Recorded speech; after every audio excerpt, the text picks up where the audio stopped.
Let's go back to the beginning there. You came to DeKalb County High School. Of course, you graduated there in the 70s and went on to college and came back and got the coaching opportunity, and you taught school as well. What did you teach out there in those early days? Well, basically, it was one of them deals, in 1982, baseball wasn't that big a deal. I was hired as an assistant football coach to help Coach Cantrell, and, basically it was a tag team job where baseball went with it, and, I enjoyed those, all the time we were coaching football, too. That was a great experience, but we coached baseball, taught world history and general business and consumer math, and I know most people can't believe I ever taught a math class, but I did. But teaching was a lot different back then. But certainly enjoyed it and got to work with a lot of great people and under a lot of really good principals. And it was just a good time to be working in a high school back in those days. You followed Coach Mike DeRosset, right? I did. As baseball coach. A lot of people's not going to remember who he was, but you took over the program and coached by yourself for a long time, didn't you? Yeah, I meant to look back. I can't remember what year that Coach Odom got hired as our first assistant baseball coach, but that sure was a blessing, and it was a big boost to our program. You wouldn't think about sending a team off nowadays with one adult and 18 to 20 kids, and but back then it was norm. We'd go somewhere and you didn't, somebody got hurt, you was just stuck, you just had to stay there with us. So but when Scott was hired, that he did a really good job, and of course later on became my successor and continued what hopefully we'd started and made it even bigger and better. So Scott is a big part of this honor that I've got, and I'll forever be indebted to him. Had a lot of great players over the years and player talent that you helped develop, and some of them went on to achieve some great success, didn't they, afterwards? They really did, and there's so many of them. If you ever start, you're going to leave somebody out, but they were a lot of really good players. Kelvin Page got drafted in the 9th round out of high school by the New York Mets, and the first year I coached, Kelvin was on the team, and also Steve Sunnyberger, who moved in here from Waco, Texas, and played quarterback and was a pitcher, and he went to middle and broke a bunch of records over there and got drafted and played in the Orioles organization for a number of years. So, I fell into a pretty good little spot. It wasn't like the cupboard was bare when I was first hired. So, and we had a lot of other great players, and Randy, Jennings, who works with me now, is one of the best ones we've ever had. He went to Motlow and went on to Cumberland and won a college NAIA World Series at Cumberland. And just a great player, and there's just so many of them. And it wasn't only the good players; it was the guys that may have been number 17 or 18 on the team, but they were glad to be a part of it, and they worked hard. And back then, as long as you were winning, everybody didn't have to play. They were happy being part of a successful program, and I was always thankful for that. Everybody wants to play. That's why we're out there. But if you accept your role, and it was just a great time, and it's one of those deals. It seems like the farther away it gets, the better it was, and it was a time in my life that I certainly enjoyed and still remember to this day. And I think this honor from the board brings it all back around, and I know Patrick had a big part in this, and he was certainly a major part of our program, and it's just a tremendous honor. Another big name, Greg Tubbs, comes to mind. But was that before your time, or did you coach? Yeah, I'm not that old. Okay. Greg, I actually went to school with Greg. Greg graduated in 79, so he was a couple of years before I got there. Okay, but as we all know, he had great success too. Yep. Played for the Reds organization and the Braves organization too. Yep.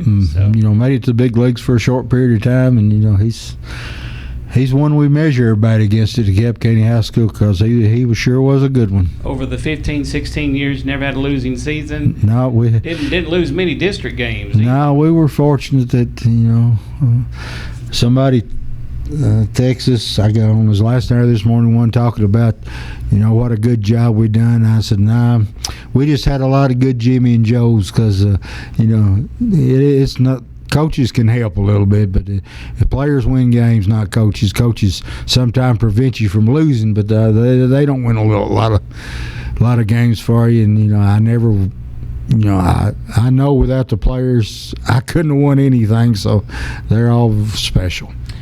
Back in those days, you had 3 classifications, right? Single A, double A, triple A. We fell into the double A category, right? That's correct. And that's the way it stayed during your whole time? Yep. The whole time I coached there.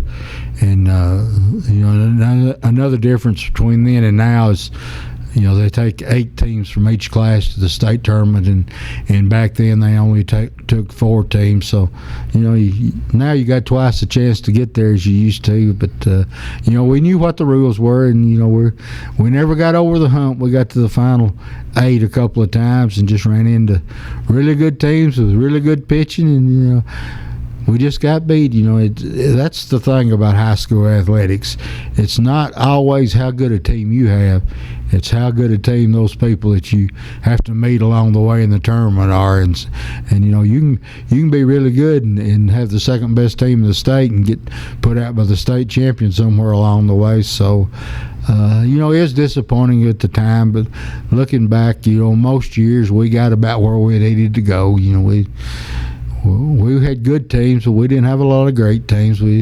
It's just hard in this high school we have to have that many great athletes at one time. But I'm certainly proud of what we were able to accomplish. Had a lot of district regular season and tournament championships, as well as a few region championships as well. Made it to the quarterfinals of the state, as you mentioned, about 4 times, I believe it was, in your career. So any special highlight year or highlight moment that stands out? I know you'd have to reach back in the memory bank a little bit on that one, I guess, but anything that really stands out?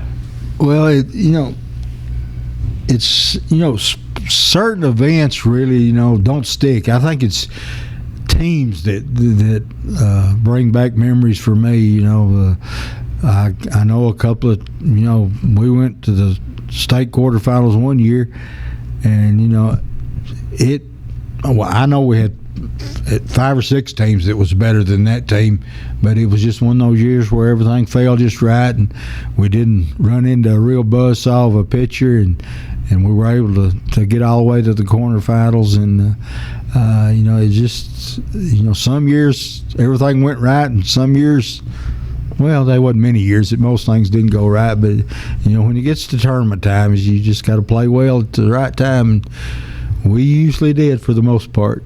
Yeah, I know you spoke last night to me about your family and what that meant, what that has meant to you, and their support of you over the years. And before we wrap things up here, I want to give you a chance to maybe say a word about them if you want to, and your friends in the community. Yep. And the board and all that. Well, Mom and Dad were both, Dad passed away at 09, but he was alive the whole time I was coaching, and they were always special, and Mom and Dad were there at most of the games, and she's still with us, fortunately, and got to live this honor. And I got a wife we've been married a long time, and she was, we had Paige in '88 when I'd been coaching a while, and she was basically a single mother for a lot of years. I was coaching football and baseball and wasn't as home as much as I should have been, and she did a really good job with her. And then I got a little older, and I thought, if I don't do something, Paige is going to be grown, and I'm going to miss a lot. So this job opened up the first time I came, and I'd accomplished a lot coaching, and I was satisfied with where I was at, and I got this attendance job when Mr. Ernest Ray was the director of schools, and I was thankful to him for the opportunity I received then. And I walked away from coaching, and I can't say I've missed it. I miss the relationship and the kids, but I don't miss the fundraising, and I don't miss the working on the field, and I leave that to the young guys. But it was a great time of life with a lot of great players and a lot of great people and a good family that was supportive. And I'm getting on up there now and don't have a lot of years left and at work anyway. Hopefully we got a little longer, and that we're going to be here on Earth a little longer. But the good Lord's been very good to me and my family, and we're just thankful for winning DeKalb County, and have always had the tremendous support from the community, and it's been a good life. Your dad was Joe Reeder. Your mom is Faye. Yep. And your wife is Shelby. Your daughter is Paige. Of course, you've got son-in-law and some grandchildren. Yeah, I got a son-in-law who's Byron, and he's. A lot of people don't have real good relationships with their son-in-law, but I've got a good one, and I got two granddaughters that are Stella and Lakeland. They're over at Northside in third and fourth grades, and anybody that don't have grandkids sure needs to look forward to it, because it's a great time of life. You play with them and get them riled up and send them home, and they're really special to me, and it's just, life's been good. That Byron is Adcock, right? Yeah, Byron and Paige Adcock. Yep. Well, as we wind it up here, we'll close it sort of as we begin. Your feelings on this honor again, and the fact that your name's going to be part of DeKalb County sports history, baseball history from now on. Well, it's just an honor, and I don't know that I deserve it, but I certainly do appreciate it, and I don't know where some of the people are more excited that it's been done, are more excited that it got done without me finding out about it. Randy and Patrick sure are tickled, because they've been working on this for a few weeks now, or if not months, and they were two happy young men last night when they realized I didn't have a clue, and they're both special to me, and not only as players but as young men and friends and co-workers, and it's just a good day, Dwayne. Thank you, Joey Reeder. We do appreciate you. This honor well deserved, and thank you for taking the time. Thank you.